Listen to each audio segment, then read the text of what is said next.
Salam jemaat Tuhan, selamat hari Minggu. Kita bersyukur pada Tuhan kesempatan yang luar biasa pada minggu yang keempat ini. Kita diberkati Tuhan dan ditolong Tuhan. Kita percaya anugerah Tuhan besar selalu ada pada kita. Minggu keempat ini merupakan perayaan peringatan Hari Pentakosta, di mana turunnya Roh Kudus memberkati gereja-gereja Tuhan. Tema di minggu keempat ini adalah kualitas penyerahan diri, ditandai dengan iman dan perbuatan. Mari kita baca Alkitab di dalam Kisah Rasul pasal 2, 14 dan 16 dikatakan demikian. Maka bangkitlah Petrus berdiri dengan ke-11 Rasul itu, dan dengan suara nyaring ia berkata kepada mereka, "Hai kamu orang Yahudi dan kamu semua yang tinggal di Yerusalem, ketahuilah dan camkanlah perkataanku ini. Orang-orang ini tidak mabuk seperti yang kamu sangka, karena hari baru pukul 9. Tetapi itulah yang difirmankan Allah dengan perantaraan Nabi Yoel." Peristiwa penggenapan Tuhan dengan turunnya Roh Kudus, saudara sekalian, itu merupakan karya yang besar daripada Roh Kudus yang membuat para murid-murid, para rasul-rasul, orang-orang percaya pada kala itu menjadi pribadi-pribadi yang betul-betul memiliki penyerahan diri.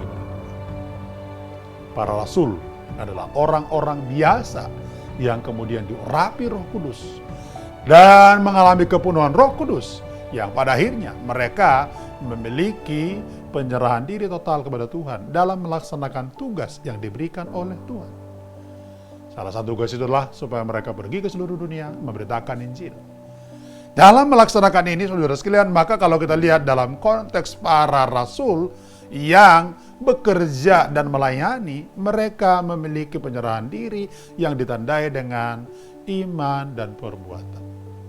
Seperti yang kita baca tadi dalam Petrus, saudara sekalian, maka dia adalah orang yang tadinya adalah, boleh disebutkan saudara sekalian, bukanlah siapa-siapa. Tetapi ketika Roh Kudus telah membaptis mereka, terjadi perubahan yang luar biasa. Penyerahan diri total mereka itu sangat luar biasa. Dan mereka memiliki iman dan perbuatan yang hebat, saudara sekalian. Nah, iman dan perbuatan mereka, saudara sekalian, sebetulnya kalau dikaitkan dengan penyerahan diri total kepada Tuhan, itu ditandai dengan yang pertama, kesetiaan mereka menunggu janji Tuhan digenapkan bagi mereka. Kesetiaan mereka menanti janji Tuhan dinyatakan bagi mereka. Sudah tahu ketika Yesus naik ke sorga, murid-murid pulang ke Yerusalem, naik di sebuah rumah atau di sebuah loteng di rumah, saudara sekalian, dan mereka menunggu. Berapa lama kira-kira, saudara sekalian, mereka menunggu turunnya Roh Kudus? Hari pertama, kedua, ketiga, keempat, hari ke-10, atau yang lazim kita sebut, saudara sekalian, dengan hari ke-50. Ya, dihitung setelah kenaikan, saudara sekalian, setelah kebangkitan Yesus Kristus.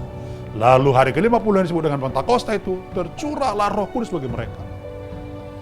Masa penantian ini, saudara sekalian, merupakan, saudara sekalian, karakter yang perlu dimaknai dengan para murid setia menanti janji Bapa. Dan ini adalah buah daripada apa? Iman dan perbuatan. Yang kedua, iman dan perbuatan, saudara sekalian, ditandai dengan apa? Keberanian menyatakan firman Tuhan, sama seperti Petrus. Petrus berdiri dengan 11 rasul tersebut, saudara sekalian, lalu mereka menyatakan kebenaran firman Tuhan. Karena ada suara-suara miring, saudara sekalian, suara-suara sumbang dari orang banyak berkata, "Oh, mereka nggak kepenuhan Roh Kudus, tapi mereka sedang mabuk anggur." Petrus berdiri dan menyatakan, "Dengar kamu semua orang Yahudi dan semua orang yang tinggal di Yerusalem. Mereka ini atau kami-kami ini tidak sedang mabuk anggur, tapi ini adalah penggenapan dari nubuat Yoel." Jadi dengan keberanian, saudara sekalian, Petrus berdiri dan menyatakan kebenaran. Itu adalah tanda iman dan perbuatan.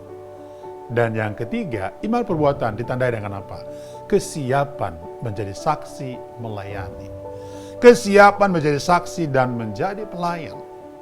Itu yang terjadi kepada siapa? Matias. Matias sudah sekalian dipilih oleh para rasul, kemudian menggantikan Yudas Iskariot, kemudian tugas-tugas Yudas Iskariot sudah sekalian dikerjakan oleh Matias. Dan akhirnya Matias menjadi kelompok daripada para rasul yang menggenapi sudah sekalian jumlah 11 tersebut.